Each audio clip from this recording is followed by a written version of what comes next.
Welcome to the Law of Love webinar. I'm so glad that you're here. I see a lot of familiar names in the participants list that I see here, so welcome. I'm so glad you're here. I want to start with a story. Before I even get into why I'm doing this, I want to start you with a story. Cast your mind back to college. I am in a dorm, and some of you who have been following me for a while know this story, so bear with me. It's 2 in the morning. I'm studying for finals. I'm sitting in this building that it's like the law of government building, and everyone's in their dorm sleeping, and I'm by myself in this building. I think there might be a security guard somewhere downstairs. And it's getting late, and I have a final the next day, and I think I got to just go home and get some sleep. So I've been studying, and I'm well prepared, but I just need to go get some rest. So 2 in the morning, it's dark, going out of the building, start walking towards my dorm at the north end of campus, and I get this intuition, this thought, go to the infirmary. And I think, why would I do that? I'm not feeling sick. I just need to go get some sleep. I'm not going to the infirmary. Well, mind you, I have to kind of cast back a little bit. Since I was very little, I made a deal with God that I would always listen to his angel thoughts, what I call intuition. Angels are God's thoughts passing to man, spiritual intuitions, pure and perfect. And that is actually a quote from a book that I've studied all my life called Science and Health with Key to the Scriptures by this woman, Mary Baker Eddy. I'll tell you about her a little bit later. So I had made a deal with God very early on that I would always listen to my angels and that I would be obedient. So I get this message, go to the infirmary. It's like, no, I'm not going. And then I finally go, okay. The thought was so insistent. I thought, okay, all right, I will go. I will go to the infirmary. Now, mind you, that is a 20-minute walk clear to the south end of campus. It's 2 in the morning. Well, by now it's like 10 after 2. I'm thinking, really? I'm not going to get any sleep for my finals. Okay, I will be obedient. No one's going to be there. The door is going to be locked. The lights are going to be off, and I am not ringing that bell. So I walk all the way across campus, kind of grumbling and arguing with the angel the whole way, going, I'm not going to ring the bell. I'm not going to do it. Walking across campus in the dark. And then eventually, I'm just going to, and this thought is very insistent. Go to the infirmary. It's like, okay, I'm kind of checking in with myself. Do I feel bad? No, I don't feel bad. I get to the infirmary, and as we know, because we're all students there and we're trained to know, there's a little sign on the door that says, door locked at 11, ring buzzer. And I stand there at the door and I'm like going, I'm not going to ring the buzzer. I'm not going to wake up the nurse. I'm not going to do it. I don't feel bad. It's like, Arr. So then another thought comes to me, try the doorknob. It's like, okay, try the doorknob. It's unlocked. I open the door. It's dark, but it's not quiet. I hear like a sound and I follow the sound back, and then I start to notice it's crying. I hear crying. So I go through the dark hallway back to the back of the building, and I get to the kitchen. And on the floor of the kitchen is the nurse. There's no one else in the infirmary. She's completely by herself. And she looks up at me and she says, how did you know to come? I've been praying that somebody would come and help me. I tend to get a little clumped every time I tell this story. I was able to help her to a bed. We prayed. We called a practitioner, a spiritual practitioner. She was okay. She was fine. We stayed up through the night and worked together, prayed together. And in the morning, I was able to go off and do my finals and do fine on my finals. But when you have something like that happen, where it makes no sense, humanly speaking, it made no sense for me to go to the infirmary. I had no reason to walk clear across campus in the middle of the night when I had a final the next day. It went completely counter to anything that common sense would tell me. I was able to help someone who'd been praying that someone would come and help her. And she wasn't able to get up off the floor and get to a phone or do anything. She was just there, not well.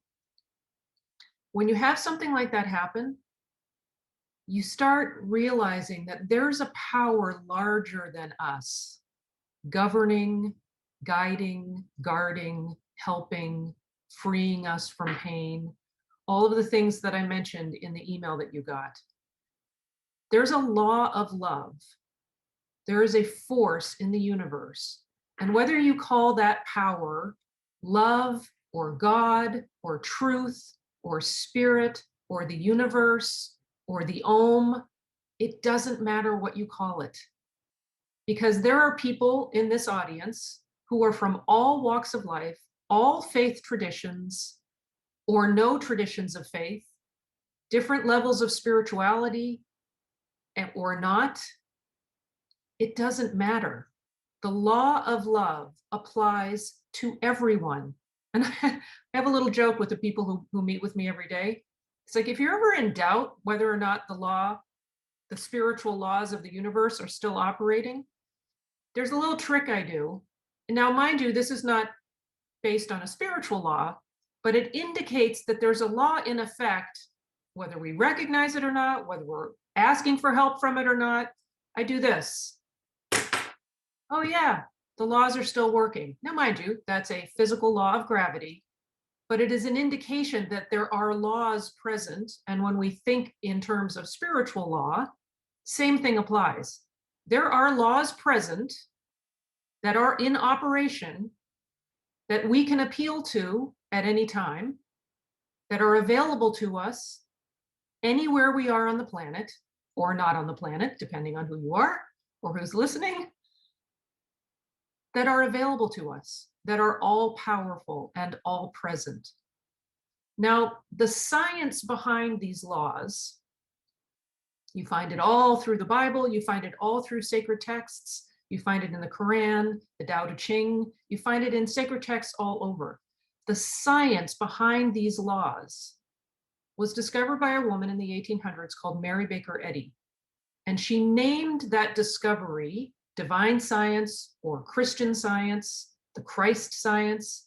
I think of Christ as truth. I think of those two things as synonymous. So not in the religious sense. So please allow me to say what my understanding is of things, but I in no way want to impose on anyone my beliefs or my understanding. And I really do just offer this truth to you to accept it in whatever form feels right for you, in whatever language feels right for you. I talk in terms of God. I'm very biblically based. So I talk in terms of God. I talk in terms of the Christ truth. But whatever that translates for you, please do the translation.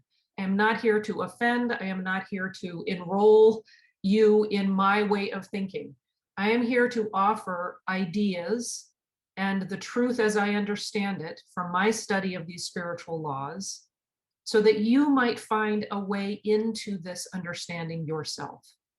And I would also like to offer the idea that if you don't have some kind of daily practice to dive into and get to know and understand these spiritual laws, like the law of love that we're talking about today, I invite you to have a daily practice, because more than anything else, that has saved my life. I'll tell you another little story. I'm gonna have lots of little stories today. I was in junior high, 7th grade. I would get ready. I shared a room with my sister who actually taped a little aisleway from my side of the room to the closet because she didn't want me to walk on her side of the room. So I had this little path I could walk to get to the closet, to get to my clothes, and walk back to my side and then get dressed for school. So I was getting dressed for school, getting ready the way I usually do. I think I'd already eaten breakfast, and my mom comes into the room. Now, my mom had always studied these spiritual laws, and I'd gone to Sunday school and I'd learned about God very early on, had a very strong interest in God and all things metaphysical and spiritual. There's another little story I can tell you about that. So my mom walks into my room and she just offers the idea, you might want to just read a section of the Bible lesson before you go to school. It might set you up for a good day. And I thought, okay, well, I'd seen her read the Bible lesson all the time. And this is a lesson that has passages from the Bible and from this book I was telling you about, Science and Health with Key to the Scriptures. It's a very clear articulation of the metaphysical laws, the spiritual laws of the universe, based in the Bible, based in this woman's study of the Bible and healing, and getting back to what was the science behind the healings that Jesus performed, that the prophets performed, that how did that happen? How did instantaneous healing happen? What's the science behind that? And she studied, and in 3 years, she kind of took herself into silence and ended up writing this book. And it was because she had had a healing of falling on the ice, an instantaneous healing where the doctor said she was probably going to die. And she had an instantaneous healing from reading the Bible. So then she spent 3 years trying to figure out, how did that happen? What's the science behind this? And she was very into healing of all kinds. And she studied medical journals and homeopathy and Quimbyism and all sorts of things that were available in the 1800s.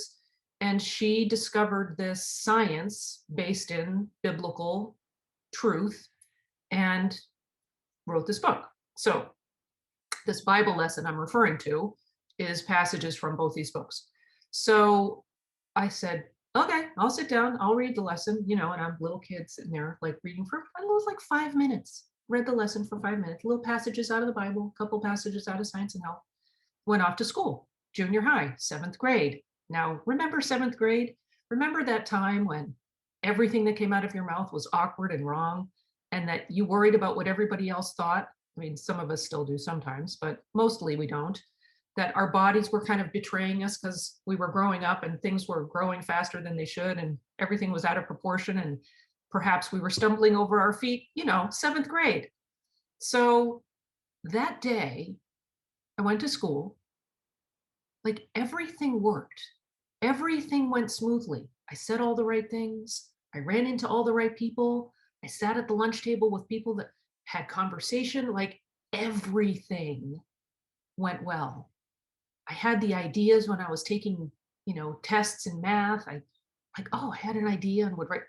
I got home that day and I thought, wow, if reading a section of the lesson gets me this, I'm doing this for the rest of my life. And honestly, from that day forward, I had a daily practice. Now, mind you, it's kind of morphed and changed over the years and grown into other things. But from that day forward, I had a spiritual daily practice, a metaphysical practice, where I would try to understand a little bit more about these spiritual laws each day. And in so doing, was aligning my thought with the true nature of who I was, as based in Genesis 1 of the Bible. God made man perfect, right? Made in the image and likeness of God. Well, what is God? And if we don't know who God is, then can we really know who we are? If we're made by the Creator in the image and likeness of God, I don't know, I thought, well, it behooves me to get to know God, because if I get to know God, I'll get to know myself. And if I know myself, everything will be better. So there's a definition of God that I grew up with, again, from this book. I quote this book a lot because I've actually done a lot of research in metaphysics, listened to a lot of podcasts, read a lot of books, and I've never found a clearer articulation of metaphysical law than I have in this book, Science and Health. So you'll hear me quoted a lot, and I would highly recommend you have a copy on your shelf. I would highly recommend reading it, but have a copy available to you, because when the going gets tough, this is a book that heals. In fact, the last 100 pages of the book are 100 pages of people who were healed just from reading the book, just reading it, not knowing anything about it, just reading it.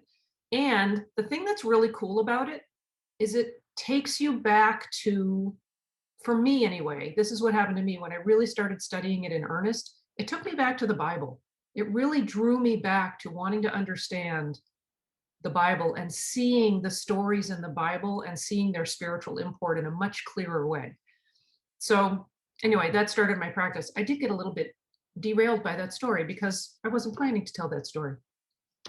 So the law of love. So what is God? God is, and here's a definition from that book, the great I am, the all-knowing, all-seeing, all-acting, all-wise, all-loving, and eternal, principle, mind, soul, spirit, life, truth, love, all substance, intelligence. That's a very full statement, and it includes a lot. Well, within there are those 7 synonyms: principle, mind, soul, spirit, life, truth, love, right? Love is one of the synonyms of God. And in the Bible, 1 John, God is love. Very strong, clear statement. God is love. Well, if God is love, then love is God. And if we're talking about the law of love, we're talking about the law of God, right? What is the law of God? The law of God, the law of good. God is also, synonym of God is also good. The law of good.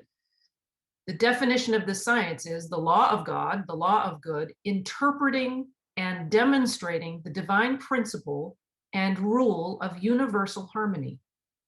So practicing this law is practicing the law of universal harmony. It's demonstrating and putting into practice this law. So, what does love do for us? What does love give us? What is available to us from this law of love? Love inspires, here's another quote, I'm full of them, inspires, illumines, designates, and leads the way. Now, in the story I told at the very beginning, love inspired me. I was a little resistant to the inspiration, mind you, but love did inspire me. Go to the infirmary. Didn't make any sense. Love inspired me to go.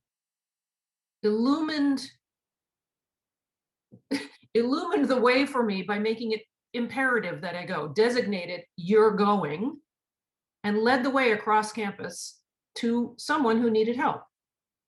So that's what love was doing. Love was operating in that scenario to illumine my thought, right? Inspire me to follow that thought, reminding me of my contract that I had made to be obedient to my angels, designated what I was to do, and led the way. Told me what I was supposed to do when I got to the door and the door was locked, or I thought the door was locked and I wasn't going to ring the buzzer. I didn't want to inconvenience or wake somebody up, which was a loving, kind thought. Well, God had it figured out. Open the doorknob. Love inspires, illumines, designates, and leads the way. Well, I have another story to tell you that follows the same progression of thought based in the law of love. I, in college, really wanted to join the radio station. I was very interested in radio and broadcasting and all of that kind of stuff. And I was a little shy. I was still nervous about what people thought, or if I didn't know enough. I thought, oh, I don't know enough about music. I won't know what records to play. We still had records then. I'm dating myself a little bit. And so I joined the radio station as kind of an office helper, a secretary, to kind of organize the albums and put things away and kind of look through the glass into the studio at other people who were broadcasting and thinking, wow, I'd really love to do that. And I left college having never done it, thinking that I would drum up enough courage to go into the studio and be there. And I never did. Left college, started working as a secretary. It was a great job, but it did not feel like it aligned with who I was. It did not feel like it was really utilizing the strengths that I had to offer that God had given me. So I started to pray. In fact, I called a spiritual practitioner and I said, I am completely miserable and depressed. I love working here and I love the people and I love the organization, but I really don't like being a secretary and I don't think I'm very good at it. And she said, okay, I want you to sit there and I want you to not even lift a pencil until you can do it with love. And I thought, really? Okay, I have license to do nothing. I have license to sit here and do nothing except really try to get the inspiration to feel like I love what I'm doing. So I would sit there for like 10 minutes until I finally got, okay, get over yourself, Lisa. You're here to serve. Just do the work. And I would do it with love and be grateful for my job. And I would muster up that sense of gratitude. And my boss would walk by. And, what are you doing, Lisa? Anyway, so one day I did kind of work through that. And I ended up really feeling grateful that I had the job and going full bore into the service of what I was doing. But one day I was so distraught because nothing seemed to be shifting. I was actually applying to be a Navy pilot at the time as well. I was going through that whole process.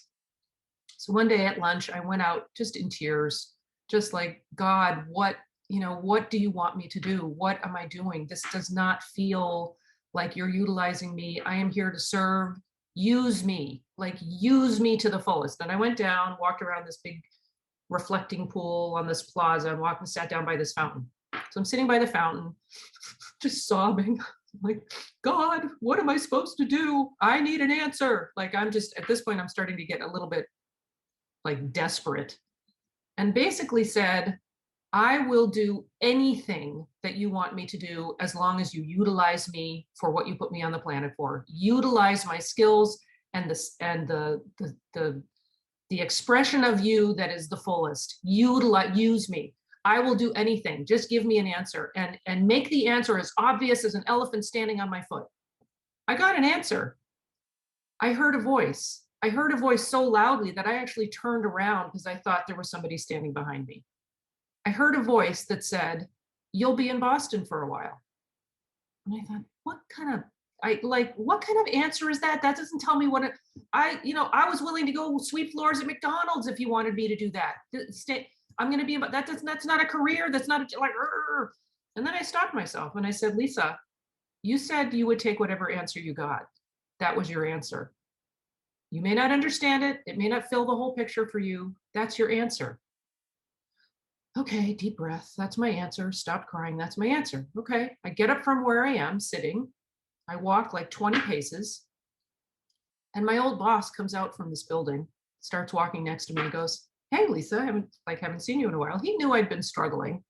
He goes, where are you these days? I said, funny you should ask. I just got a really clear sense I'm going to be in Boston for a while. He said, I am so glad to hear you say that. Come upstairs. I want to offer you a job. Like that. And guess where the job was? In radio.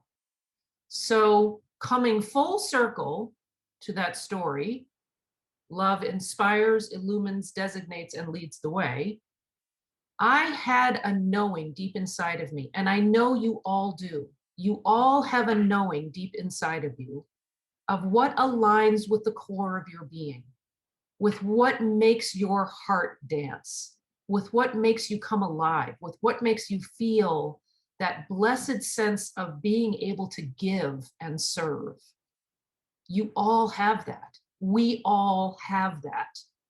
When we work in opposition to that, we feel frustrated, we feel separated from who we really are, we feel alone a lot of times, we feel disconnected from the world. I got back to my office. John offered me the job in radio. When I got back to my desk, my phone rang.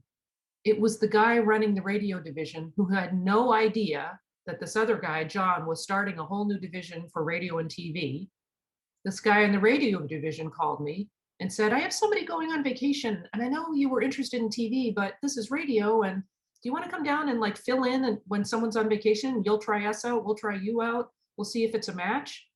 I called John. I said, John, I just got a call from Dave. What do I do? He said, just tell him you'll call him back. He's going to be getting a call in an hour.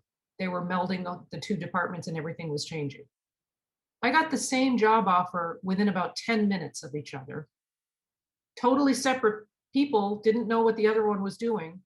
The same offer. How does that happen if there isn't some law of love governing the universe, controlling every detail of life? I was willing, and what set this up was I was willing to allow my thought to be illumined by love. I was allowing my thought to be inspired by the higher service of God, the higher service of man. I was willing to serve. That's what got me to the fountain in the first place. God used me. Because of my willingness to just say, I will do whatever you want, I got an answer.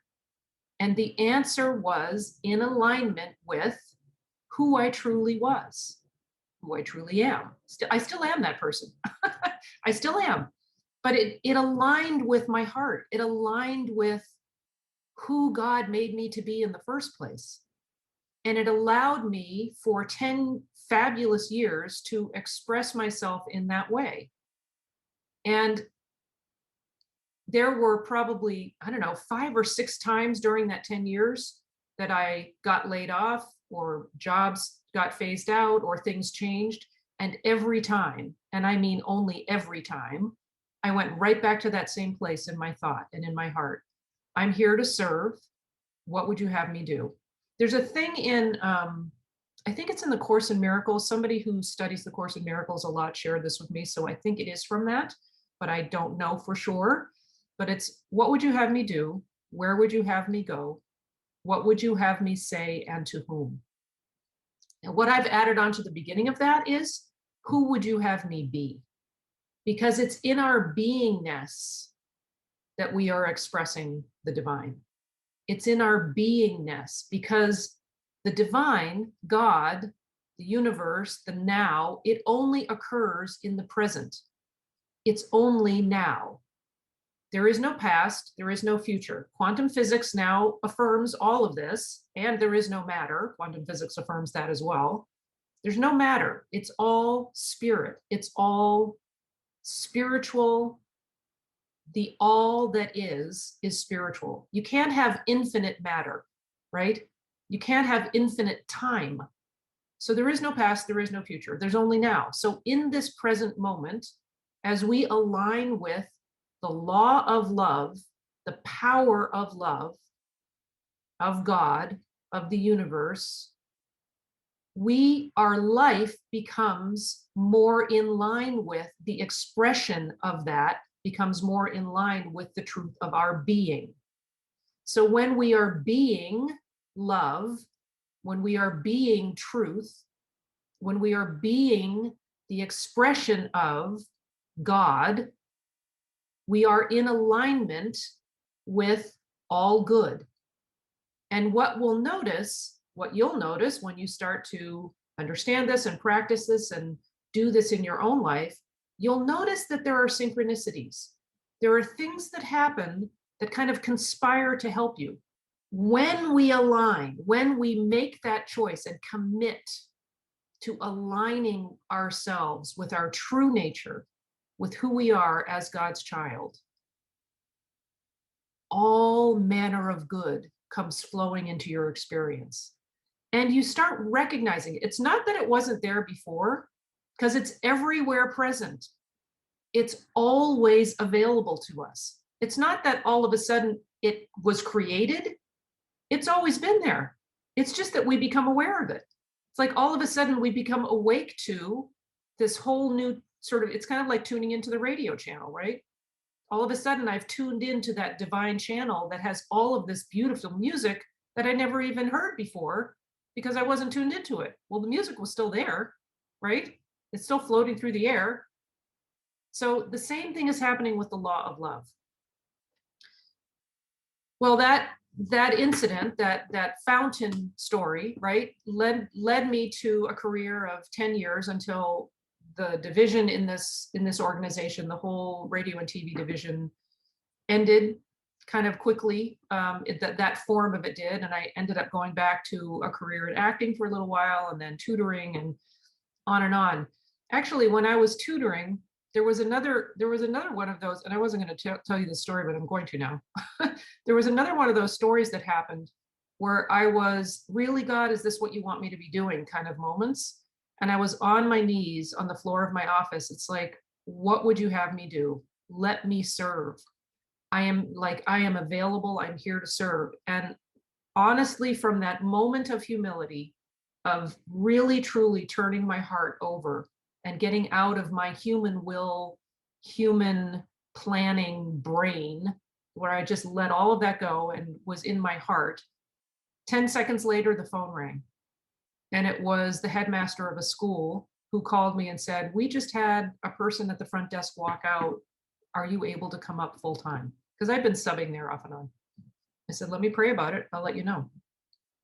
Well, that was like 18 years ago, and I'm still working at that company. And still, my job has changed over time. But I'm always, as long as I'm available to serve, And I will say that every time when I wake up in the morning and I do my morning routine, which involves all sorts of things, which those of you who know me know, and those of you who don't know me, PM me, you'll find out later. If I consciously say, God, use me, I'm available every time, only every time. The phone rings, I run into somebody, I'm available to serve and help others. And now that's what I'm doing much more full-time than I was before. And that's really what we're all here for, because we all have, I don't want to say connection to, because you're all aligned. We are all aligned with love. We're made of love. We are love expressed. That's who we are. You know, and there's no fear in love. The First John quote is, there is no fear in love, but perfect love casteth out fear. And fear really is just the absence of love. That's really all it is. Just like there is no dark photon, right? There is no darkness. It's just the absence of light. There's no dark photon. There is no fear. It's just the absence of love. So when you're struggling, when you're feeling like you just don't know which way to go or what's happening, you have a choice. You're always at that fork in the road. Are you going to lean into fear? Now, mind you, fear stems from a belief that we're separate from love. It's a belief that we're separate from our Creator, from God. And if we are the image and likeness of God, as Genesis 1 tells us, we can't possibly be separated from that. So it's only a belief that we're separated from. But within that belief, fear, separation, anxiety, distress, feeling lost, feeling lack, all of the things that the false sense of ego would impose on our thinking and make us believe is true. And we always have the choice whether we believe it or not. It's always a temptation to believe that you are separate from source when you really aren't. You know that scene in the Bible where Jesus is standing being tempted and the devil says, throw yourself down? You know, if the devil had any power, he would have pushed him. The devil doesn't have any power except to suggest that you throw yourself down. So don't be tempted. Don't take it on as your own thinking. It's not your thinking. So we always have the choice. Do we go deeper into fear and separation and the belief of separation, or do we go into love? Do we go and align ourselves with love? I want to tell you another story. I was managing a restaurant, and I was on the night shift. So I think we got off at like 2 a.m. or something like that. And the cook was driving him home, which I didn't normally do. And we start talking about God in the car. And sometimes when you get really inspired and you kind of well up with tears because you're just so inspired and you have that feeling come over you where you're just in awe. Well, we were so inspired in the car that night. I was like welling up with tears to the point where I'm driving and I can't see where I'm going. So I thought probably it's wisdom for me to pull over to the side of the road. So I pull over under this overpass. This is Los Angeles. I pull over under this overpass. It's like 2-something in the morning. And we're just like sort of in the rapture, right? As soon as I pull over, this guy comes up and starts attacking our car and is screaming and yelling. And, I see a flash of a knife and there's all this kind of chaos going on. And I turn to the cook and I say, roll down the window. Now, I think about that now and I think, I'm not sure I would do that if I think about it and I think about kind of the scenario. I think probably I would just like put it in drive and go. But in that moment, we were so filled with love, so filled with the understanding and the allness of love. There was absolutely no fear there. There was no fear from him or from me. And when I said roll down the window, he rolled down the window. There was no hesitation. There was no question. That's just what we did. And the guy starts lunging in the car saying he's going to kill us. Well, neither one of us was scared. I started talking to him and we started talking about God. And first he was like, oh, this God, I'm going to kill you. Clearly he was not in his right mind at the time. And I honestly can't tell you how the conversation ensued, but I do remember the very end of it. I do remember that we were very calm and we felt just an enormous sense of love the whole time and not fear. He started calming. And at the end of the conversation, he said, and I quote, and I remember it because from a homeless guy who seemed crazy 10 minutes prior, this was very different. He said, I want to learn more about this God you speak of. Those were his exact words. And I thought, what an interesting syntax that is for someone who just was not in his right mind and is now completely in his right mind. And he walked away very calmly. And we rolled up the windows and we went on our way. There is no fear in love, and perfect love casteth out fear. That's love in action. That's love being present in the face of violence, threats, danger, and completely annulling any seeming power of that, completely annulling it. There's another quote that the law of divine love redeems man from the law of matter, sin, and death.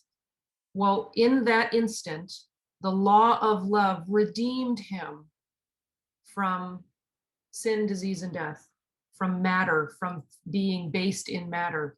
He was in his right mind by the end of that conversation. It blesses even those that curse it. He started out that conversation cursing everything we were saying, and he was blessed in the end. That's what the law of love does. That's what love, divine love, does. Now, I want to make a distinction between sort of the personal sense of love and the divine sense of love, because they're very different and they show up very differently in our lives. One is limited, fluctuating, changeable, comes and goes, can turn into hatred, can, like the flip side of it, it can be very possessive. That's a very personal sense of love that stems from personality or a false sense of ego. And then there's divine love, which is infinite, never ending, ever present, all powerful, always available. And this divine sense of love is God. It is the power in the universe that is keeping everything governed and safe and in alignment. Alignment is another spiritual law, right? The law of alignment, the law of abundance. There are all these spiritual laws. Well, there are two great commandments in the Bible that you all know: to love the Lord your God with all your heart and all your soul and all your mind and all your strength. Notice love in there. And to love thy neighbor as thyself. Love is in both of the great commandments, that we are loving the source of our being. We are loving the divine within us. We cannot love our neighbor until we love who we are, because as quantum physics even recognizes now, things don't even exist until we observe them. So what we are experiencing is what we think of as three-dimensional stuff is just our consciousness. It is our thought seen in our experience. So if we're having trouble in a relationship and well, actually, I'll tell you another little story. This was a really good story because the person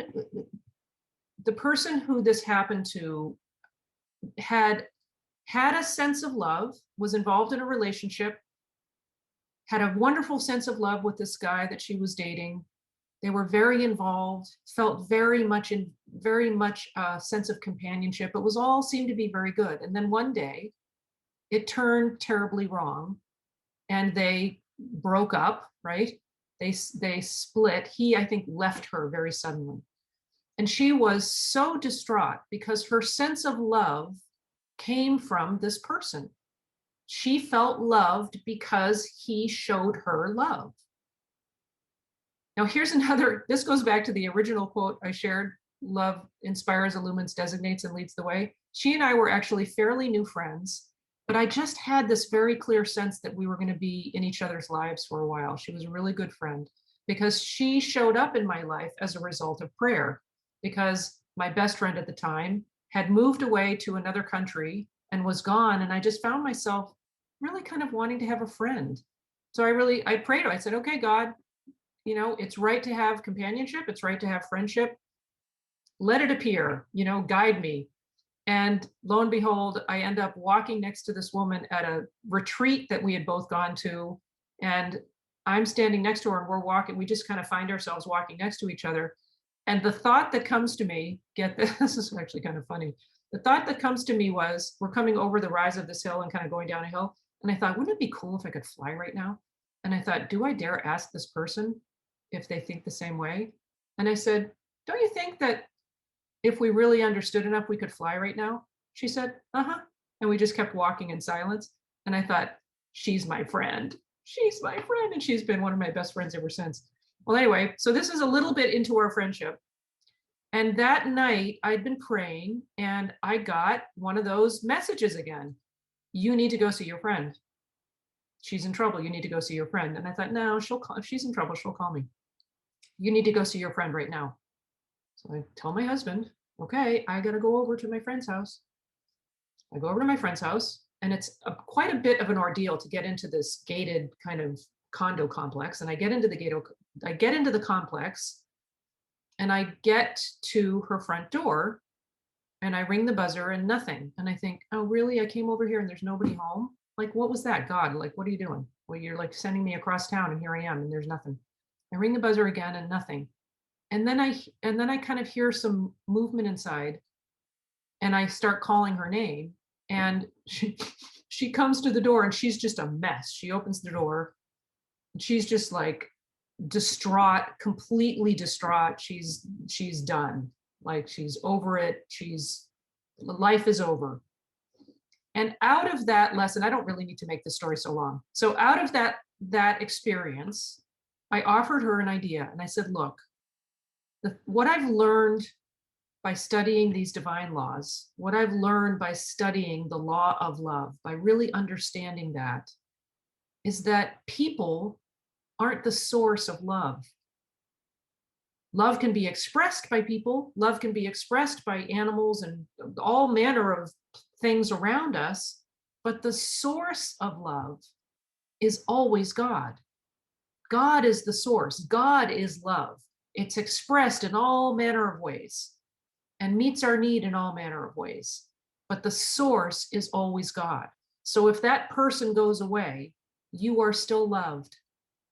And the expression of that love in your life can show up in any way. When you're open to it and you're open to seeing it, you will feel loved. It will be a very practical sense of that.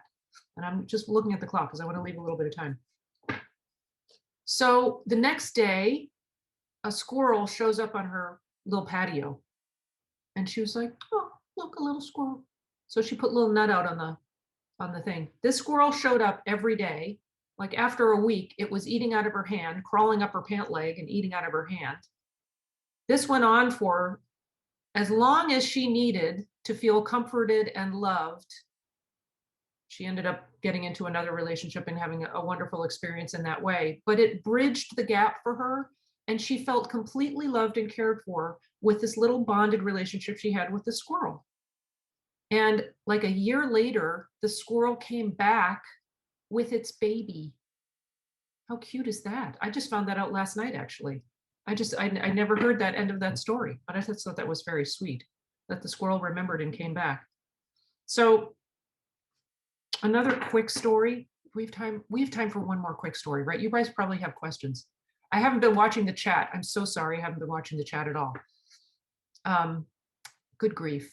So many of you have chatted. I'm going to have to look at the chat later. Okay, one more quick story, and then we'll open it up.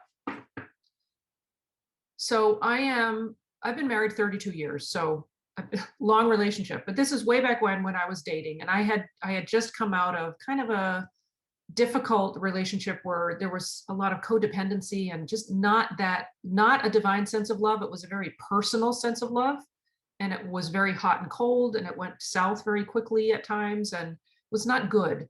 So I got out of that after a year and a half of a lot of struggle, and was working with a practitioner, ended up meeting my husband, and then he was in LA and I was in Boston, so we were separate.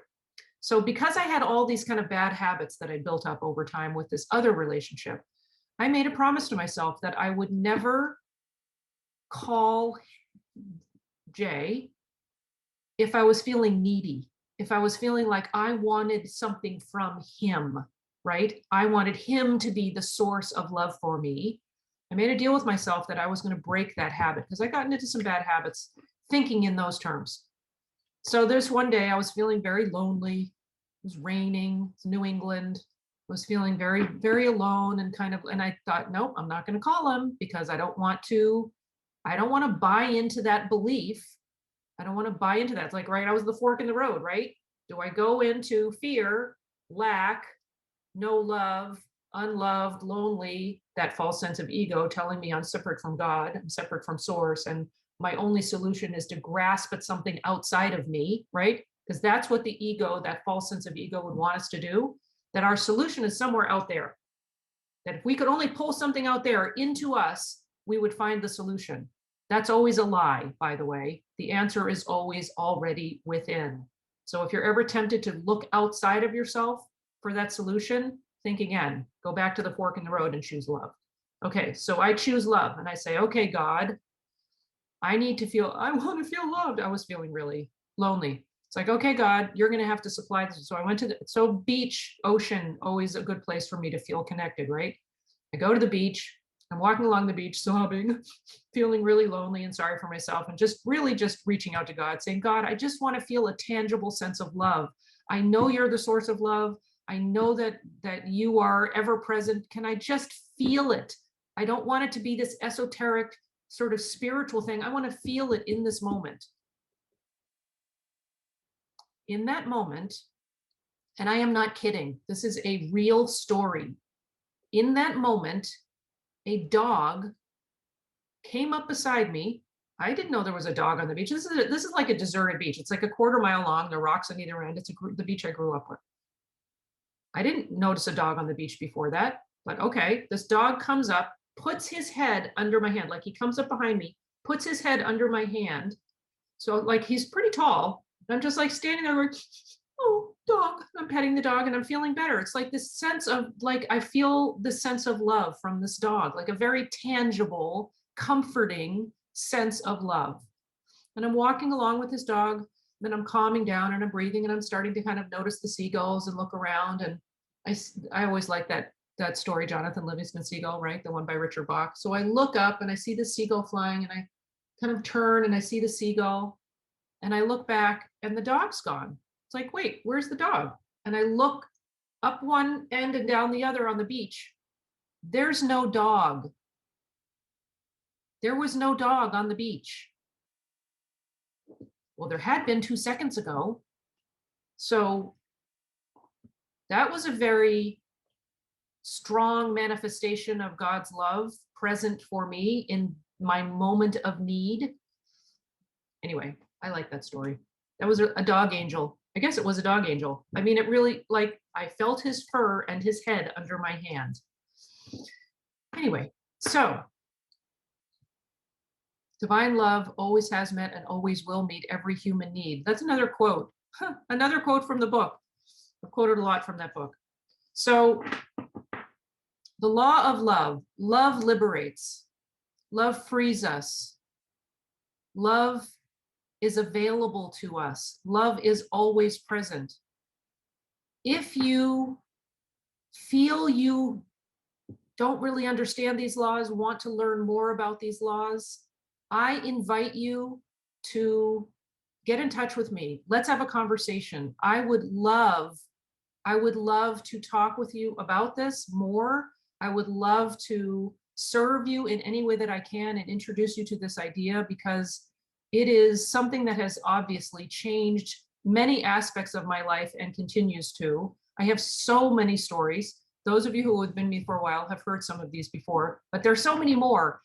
But I would love to talk with you. So I'm just going to invite you to go to lisataylorcs.com. And there's a tab on that website that says schedule a, I don't know if it says schedule a call, schedule a meeting. I don't know, it says schedule something, schedule. So go and just book a call. It's free. This doesn't cost you anything. It's free, but I would love to just talk with you and see if there's any way that I can help guide you. What is the vision for your life? What is it? How can I support you? I would love to support you in your path to finding out more, practicing more of these spiritual laws, and having it really be available to you in your life. It is so amazing to have this tool available at the ready all the time, no matter where you are, what you're doing, who's around you. The law of love is always present. It is always available to you. So please, I encourage you, go to lisataylorcs.com and schedule a call and let's talk. And I can help you with, well, we do have, there are some of you on this call. We do have a daily thing called Morning Metaphys, where we meet every morning for 15 minutes, sometimes 20. I tend to go long. And it really is an inspiring moment, but it is encouraging people to get into the rhythm of a daily practice. So that is something that is available. And you'll see other stuff on my website as well. But I really encourage you to just book a call with me so we can chat and I can point you in the direction. There are all sorts of people who are doing wonderful things that I can, depending on what your need is, I can maybe point you in the direction of somebody else who's doing wonderful things too. So let me, at this point, I would love to open up the chat, not the chat. I would love to open up the call and let me allow you to unmute yourselves. And let's have a little bit of a Q&A. I know I'm going really late here. I almost filled the whole hour. We can go long. If you want to stay, I will stay as long as you want to stay because I'm here to serve you. So you can unmute yourselves now. If anybody has a question, I would love, love, love to hear what your questions are. If you have questions, please unmute yourself and feel free to just speak up. Hi, Lisa. It's Ulrika. Hi. Hi. I just want to say thank you. That was so inspirational. Oh, good. I'm so glad you were able to join us. Thank you for joining. I know you're working, so I really do appreciate you took the time out to come in. So if there's anything you have, any question or any comments or anything that you want to say, feel free. Well, I just love the metaphor that you had with the fork in the road, because I realize, you telling all these stories and things, it really takes a lot of discipline to catch yourself when, the story you told that you want to go into, you want to call that, for love. But you decided that you're not going to call from that place. And I thought, that was something that I will take with me and actually you think about and actually not let yourself being dragged, like go back to that fork in the road. It was such a good metaphor. Oh, good. I'm so glad. Well, yeah, it's like leaning into love or leaning into fear. It's like you always have a choice. It's like it's one or the other. It's like it's really pretty simple. And that's the thing about these spiritual laws. It's not always easy, but they are very simple. It's like love or fear. There's another person who's in our Morning Metaphys group who, it's like fear or faith. It's like, it's love or fear. That's really, those are the choice. And as we are presented with that choice, becoming mindful of the choice, I think is really the first step. Are we present with where our thinking is? And you're right, there is a sense of discipline around it, the kind of the root word of and I also think what was really good here was that, you think fear is so big And you think, oh, but that's not fear. But actually, if you really find, that thing that, but that is fear. It's not pure love. Yeah. I like that. Yeah. So thank you. Well, good. Well, thank you for unmuting. Mary, one final thought. I do want to just say that the law of love and these spiritual laws, it's available for all of you. It's something that you can utilize as a tool in your lives that really is like, it can be a constant companion. It can be something that